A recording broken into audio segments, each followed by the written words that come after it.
Hello, everyone. Uh, Welcome to the show today. I'm going to talk about Father Altman's comments on the SSPX. I looked on YouTube and it looks like Kennedy Hall already talked about this topic, and so I like to be the first to talk about this topic, or at least I like to bring the topic to everyone's attention. But I don't think that's the case. I didn't actually watch Kennedy Hall's video. But anyway, to get right to it, Father Altman on Restoring the Faith Media. They interviewed him.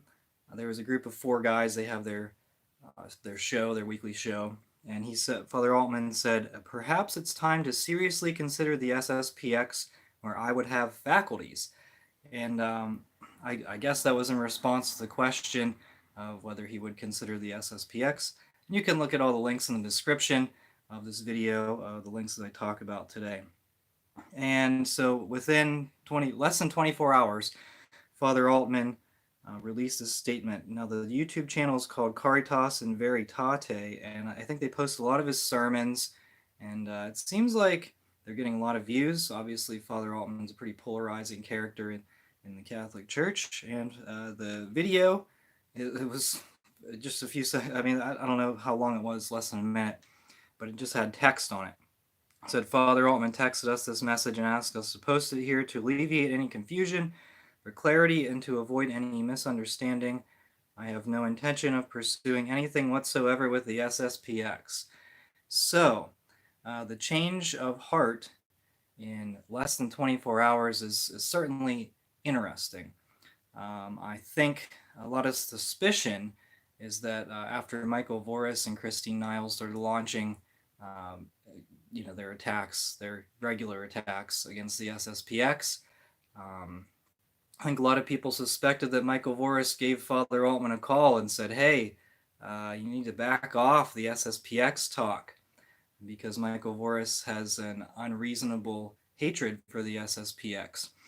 And so Father Altman kind of backed down, which is disappointing. I think, I don't know, I mean, basically on this channel, I've said that I support the SSPX, and I think that it's okay to attend their masses. But not only that, the narrative being pushed by Church Militant against the SSPX is actually fairly disgusting. Because if you look at it in an objective perspective, they really are trying to discourage people from attending SSPX chapels and masses, and they don't do that with even the Archdiocese of Washington, D.C. And to put that in perspective, because if you look at it, the Archdiocese of Washington is so much worse than anything the SSPX has done. And maybe not like, the people the employees that work at the Archdiocese, but I mean, they had Cardinal McCarrick, they had Cardinal Wuerl, they still have what's that priest that Church Militant always criticizes? Rossi, Monsignor Rossi, the rector of the shrine in Washington, D.C. He's had a lot of crazy stuff that he's done, and Church Militant has reported on it. And they don't say, if you attend a mass in the Archdiocese of Washington, D.C., you're a Nazi, you're a pedo enabler. Like, they don't say that stuff against even the Archdiocese of Washington. So there is certainly some unreasonable hatred towards the SSPX. But anyway, moving on with Father Altman, I have a little more information here. So I commented on Father Altman's suspension. I didn't really express much of an opinion. I just said, let me know what you think. And obviously, there's overwhelming support for Father Altman. So the Pillar weighed in on, they just kind of made some observations here. I'm not a huge fan of the Pillar. I've said that before, but you do have some canon lawyers at the Pillar, and so they understand what's going on with canon law. It says Father Altman's bishop seems to have issued a decree, a precept really, severely restricting his sacramental ministry. It's certainly his prerogative to do that, but canonists are already discussing some technical concerns about the way in which Bishop Callahan issued his decree and about the plausibility of some of its provisions. The next chapter of this saga could be a situation in which Rome overturns the precept, not because the Vatican believes he should be in ministry, but because, in the judgment of a number of canonists, the decree is fraught with canonical ambiguities and missteps. So they're saying, like, this Bishop Callahan, he could have, made some errors here in suspending Father Altman so quickly. And let's see here. I see a comment. I support the SSPX. I support Father Altman. I support Church Militant. I support my local diocese and bishop. Interesting. I don't think we need to necessarily, and I use the word loosely, like, division. I don't think we need division for the sake of division. I think we need division for the sake of clarity. And Father Altman, I don't feel like he's being very divisive. Now, with the SSPX, maybe he should have just stayed out of it. But I think that, you know, the bishop suspending Father Altman without, extensive canonical procedures, these canon lawyers raised this concern that Father Altman could really win a canonical case against his bishop because the bishop so quickly worked to suspend Father Altman. Now, what's Father Altman's canonical crime that he committed? Is it really disobedience? Because what did his bishop say? Did he say stop being divisive? Did he say don't talk about politics? Did he say don't say that you shouldn't talk about abortion? Like, what did he say? Because does it go against Catholic teaching? Um, yeah, I see. Someone says I attend the SSPX. Some of them have pro jabbers. Uh, yeah. I know that some of the SSPX statements on the jab were a little bit concerning, but yeah, with this bishop, um, and I don't even think that we know exactly what the bishop told Father Altman except tone it down. What does that mean? Sort of like whenever Father Mark Goring, not really, but like whenever Father Mark Goring ran the St. Joseph's Battalion, and this is different situations because Father Altman is a diocesan priest versus Father Mark Goring is a religious. He's part of a religious order, and so religious have generally, from what I understand, they have a stricter vow of obedience, whereas diocesan priests have a promise of obedience. And Bishop Strickland actually talked about this in an interview with Father Mark Goring, where Bishop Strickland supported Father Altman. And so when Father Altman's superior says cease and desist or whatever that means with the YouTube channel, Father Mark Goring is under vow of obedience. He has to obey it if he, if he wants to fulfill his vows as a priest. Whereas I don't really know what the extent of the promise of obedience for the diocesan priest has to say. Thank you, Romans 1:25-26 for the super chat. I do want to say one thing about super chats. YouTube takes 30% of the super chat revenue, so that's something to keep in mind, but I do appreciate it. Thank you very much. That is fantastic. And if you have any questions, let me know. Yeah, so for anyone that wants to, consider doing a super chat, that's kind of the deal. If you donate $10, I'm only gonna get 7. So and then Uncle Sam takes a little bit of that too because I don't have, it's 1099 income anyway. Where was I getting? Yes, Father Mark Goring. Whenever his superior, hopefully he can get a coffee. Who knows with the inflation. Maybe I'll just invest it in, I don't know, maybe. But anyway, with Father Mark Goring, he did shut down his YouTube channel temporarily, stopped the St. Joseph's Battalion, and that's the deal with that. So Father Altman, and is there a way, like what would Father Mark Goring have done in a situation like that? What I don't really know, because if your bishop gives you some ambiguous like directive, you need to ask for specifics. Our faith is, I mean, you've heard it said before, like our faith isn't necessarily black and white. Well, it kind of is. There's not a lot of gray area in the Catholic faith. I mean, that happened after Vatican II, but if you look at the old theology, if you look at the Bible, Jesus is pretty clear on a lot of things. And something like Amoris Laetitia, where it talks about divorce and remarriage, communion for the divorced and remarried, Jesus was pretty clear on divorce and remarriage. And obviously, that's not considering annulments. But even annulments, though, they pose some problems, and we talked about that last week. And it's, so we don't know exactly what Bishop Callahan said to Father James Altman. And so because of that, we don't know exactly how he was being disobedient. What did Bishop Callahan say? Don't be divisive, because what does divisive mean? Is divisive, saying something that's controversial in the world, like saying, how many Catholics voted for Joe Biden? Zero. So is that divisive? I don't think it is.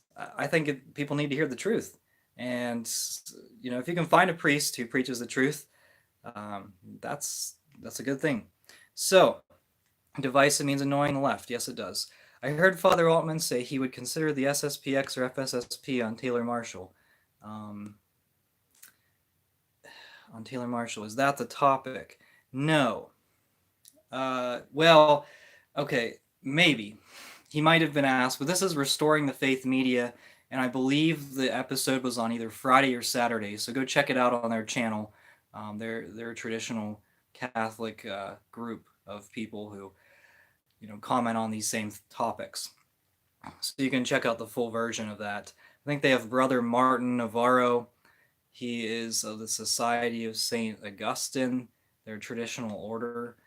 They have Father John Stone, and Brother Martin's his story, his journey as a seminarian, I guess, for lack of a better word. It's very interesting. He was basically shunned by a diocese, Oblates of St. Augustine. Okay, cool. Um, yeah, so, all right. And thank you everyone for joining this live stream. This is pretty cool to get this many people on. I know Father John Stone is also Ukrainian Greek Catholic. He's bi-ritual. Now that is, to me, that's fascinating. If you can say the Latin Mass and the Byzantine Divine Liturgy, and if you could say it in like the original language, so Ukrainian Greek, I don't know. That like Church Slavonic, I don't know. Do they even have divine liturgies in Church Slavonic? I don't know. But yeah, bi-ritual, and that's another thing. Bi-ritual is really interesting because I think you need a lot of availability.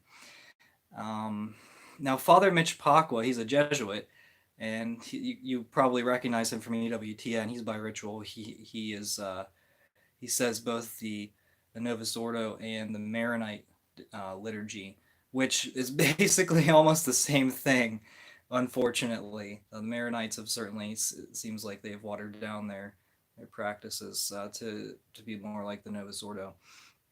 But but yeah, I don't really kind of lost my train of thought on everything.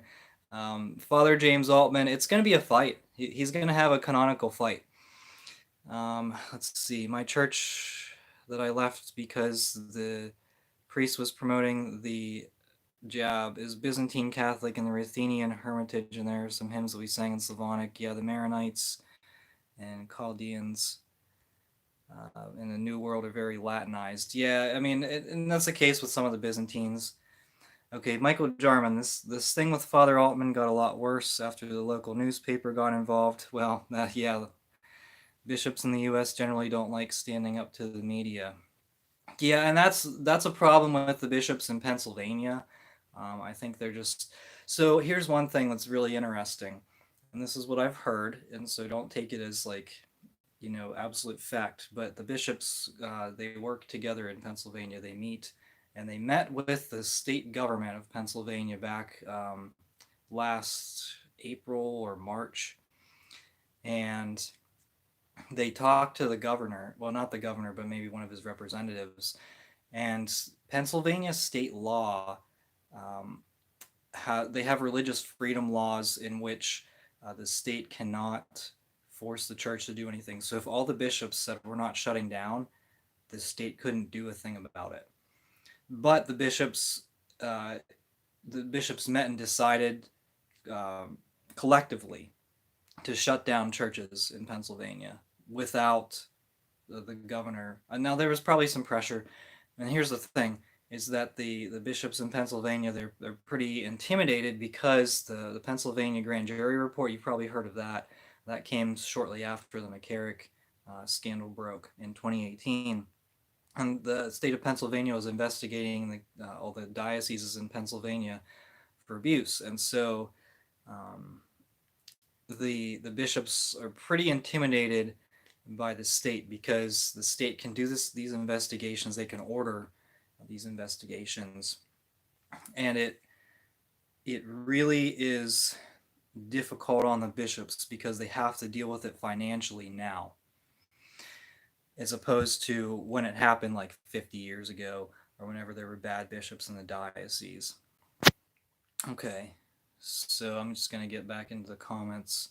Um, yeah, so it looks like there's people that are in like Eastern Catholic churches that could be promoting like some kind of modernism or whatever, and it's unfortunate.